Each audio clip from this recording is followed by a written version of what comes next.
Welcome everybody to another Green Talks with Darren. I'm Ryan Thogmartin. That is Darren Crouch from Passages International. Darren, so much cool stuff to talk about today. Like, I'm really psyched about this, but thank you, first of all, for joining me again, and really going deep on, looking at green and the impact that green products and biodegradable products and natural burials and the things that are happening in the death care space. It's a huge segment of the consumer that doesn't get talked about a lot. So thank you. All right. Thanks for inviting me. It's a pleasure to be with you. Awesome. So I want to dive into Case Boylston just released their 2021 green burial consumer survey or study that they do, and there's some really interesting data points in here that I want to touch on. Have you explain a little bit? I think the most glaring immediately looking at it is nearly 91% of the respondents consider the environmental impact of funerals, burials, and they consider that important and to some degree. That means less than 9% of people don't think about it, but 91% of people are. So, if we're looking at that in a funeral home realm, we're missing 91% of the consumer that's coming through by not having the options available or even making it part of the conversation. Right. And I think to piggyback on that a little bit more, in that same survey, 40% of those people said that they were extremely interested. And another 28% said it was very important to them. And so it's a pretty significant number of people that are telling us that, this is an area that they consider to be critical in terms of, dealing with a funeral home and making sure that funeral homes have these options available. Yeah, absolutely. And, speaking of options, so out of the ones that had a high interest in green burial, the question was asked, if you were to choose green burial for yourself or a loved one, which of the following would you be interested in learning more about? And this was, the top was environmental friendly burial options, biodegradable green caskets, and green memorialization products. Right. Yeah, I mean, it's huge. I think there's a huge increase here. And I think if we go back to the 2008 Case Boylston survey they did, the numbers were pretty significant then, but this has really just bounced up tremendously from then. And I think, one of the things that, I hear from funeral directors is people are not asking. And I think we've talked about this a little bit before where, people don't think about death very frequently. I think it's once in every 7 years they experience a death in their family. And death is not spoken about as much as it probably should be prior to the actual event occurring. And so I think there is this disconnect between what the data is telling us and what funeral homes are reporting. And I think part of that is because funeral homes are waiting for people to come in and ask. And I think the opposite should be true, which is let's get ahead of the curve. It's not just people like us at Passages saying this is happening. The data is proving us to be correct. And I think, when a family comes in, well, even before family comes in, I mean, they should see on the website, hey, we do green, we have eco-friendly packages, we have biodegradable caskets and urns, we have fair trade products, all this type of stuff. And then when they get to the funeral home, they actually see evidence of that in terms of, a significant selection of urns being biodegradable or scattering friendly or sustainably produced, a significant percentage of caskets or cremation containers being eco-friendly or biodegradable, and then that connects all the dots. I make the argument a lot that when Toyota came out with the Prius, if it wasn't in the front of the lot, they wouldn't be selling Priuses. You know what I mean? And I'm talking 20 years ago. And it's the same thing with Tesla. If Tesla wasn't out there marketing these electric vehicles and making it convenient to purchase, then it wouldn't be as popular and as mainstream as it is. And so I think it's really important for funeral directors to get ahead of this and, let people know they do it. We do green, Yeah, no, I think you're exactly right. And if we're looking at the popularity of it, the words carbon neutral have become very common. I mean, Right. we see big brands, Fortune 500 companies talking about over the next 10 years, they're going to become fully carbon neutral. So Right. it's normal speak in the everyday just consumer life that we see. So I want to ask you some specific questions around this. So, I mean, number one, what does this data mean for passages? Well, I think it tells us that we're on the right track. And as a brand, we've really focused on this for 20 years, and we don't offer non-eco-friendly traditional products. I mean, 99.9% of our products are eco-friendly, biodegradable, sustainably produced, fair trade. And so I think that that validates where we're going in some regards. Mhm. And for us as a company, we take this data and we are positioning ourselves to capitalize on what this data means, which for us, we believe it's a huge growth in our business. And I think for funeral directors, um, what's really important is to look at this as an opportunity as opposed to a threat.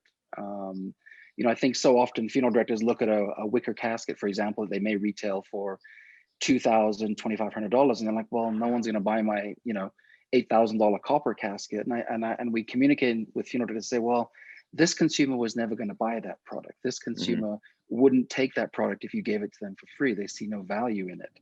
And so it's important really to have that ability to shift your mindset and look at this as a completely different opportunity, kind of like we've talked about Uber and the taxi companies, and I'm sure there are some taxi companies saying, oh, no one's going to get into a non-yellow or green or white car, or those types of things, where and what's happened is consumers have completely shifted what's of value to them, and I think that's what's important in the funeral industry at this point.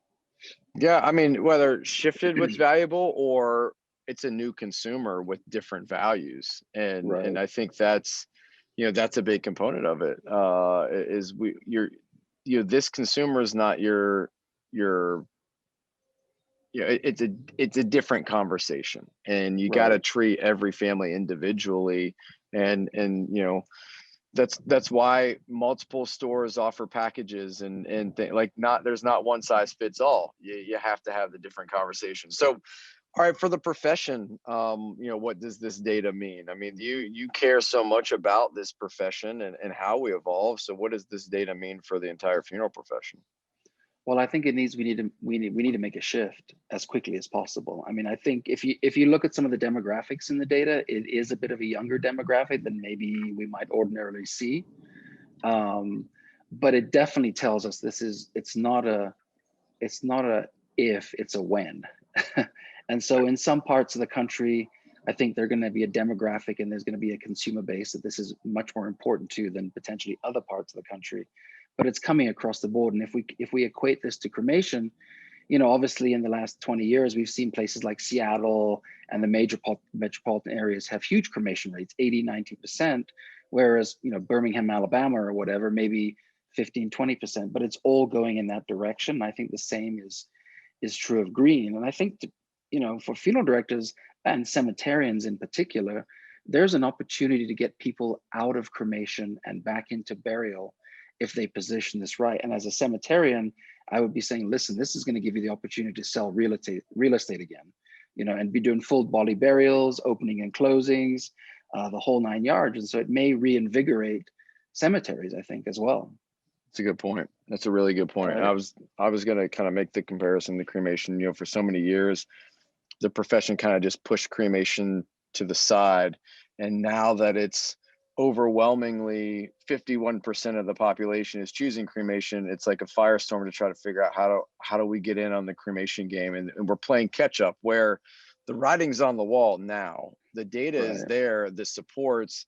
This needs to be a part of the conversation and offering that a funeral home or cemetery has. How do we start adapting to it and getting on board now, so that it's an easier process where we're not scrambling and playing catch up like we are with cremation. Right. And I think cremation is a really good lesson for us, because I think in Yeah. the early days of cremation, it was literally like a family might come in and that funeral director may say, we don't do cremation here. Go see Jimmy down the street. I think he'll do Mhm. that for you.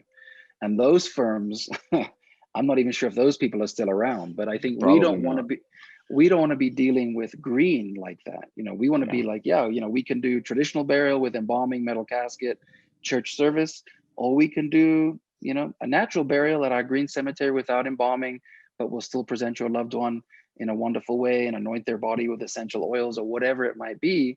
You know, there's a way to generate revenue both ways. And the funeral home and the funeral director really, as we've talked about before, shouldn't care, do you want water-based cremation or flame-based cremation? Do you want traditional burial or natural burial? We Yeah. don't really care, and we're the experts in all of it. And so, you know, we can meet every need that you have, and I think that's the way it needs to go. Yeah, I love it. And so meeting needs, like I look at passages as, I mean, you're just not a product company, you're a solutions company. You're giving funeral home solutions, cemetery solutions, for the profession to continue to evolve. So that said, how can funeral homes leverage data like this? Well, I think first and foremost is to really have a look at the products they're offering now and the packages they're offering now, and pay close attention to, you know, what products are selling and what products are not selling. If you're selling a lot of low end products, you're giving people a lot of cardboard boxes and plastic boxes with ashes in them, cremated remains, or you're cremating a large percentage of families in a cardboard or cloth covered, then that's probably a sign that that you don't have much of value to that consumer. And so, you know, I would replace those products with, you know, a bamboo cremation container, for example, that's certified Mhm. fair trade, ships flat packed, clean burning, all those types of things. And I'd be looking at really boosting um, the number of non-traditional biodegradable scattering products that you have in your selection room, and look at those products that haven't moved, you know, and be looking to say, well, you know, I may not sell $1,000 piece of art, but I'm going to sell 20 scattering tubes at $100 each, and I'm going to make $2,000 on that. And so I think it's really about having a different mindset and being open to and learning about, you know, these new products, because they're here to stay. That's for sure. Yeah. Can't be closed-minded anymore.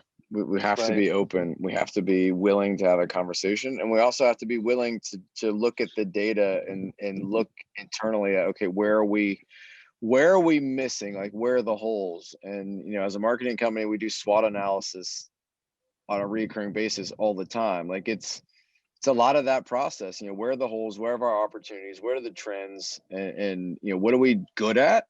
Where do we need to get better? And you Right. know, I love the way that you guys partner with funeral professionals and really help them find the solutions and how to have the conversation and the tools to have the better conversation with the consumer and give them all the things to think about. So, any final words to wrap this up?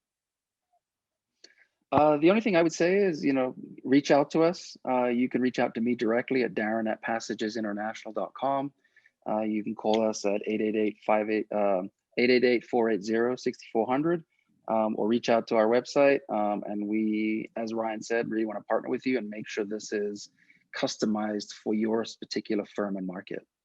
That's right. That's right. Excellent. Well, Darren, appreciate it. Thank you for kind of sifting through this data and really analyzing at large as a profession how we can benefit from understanding it and make the right choices. So appreciate you You coming on. got it. Thank you.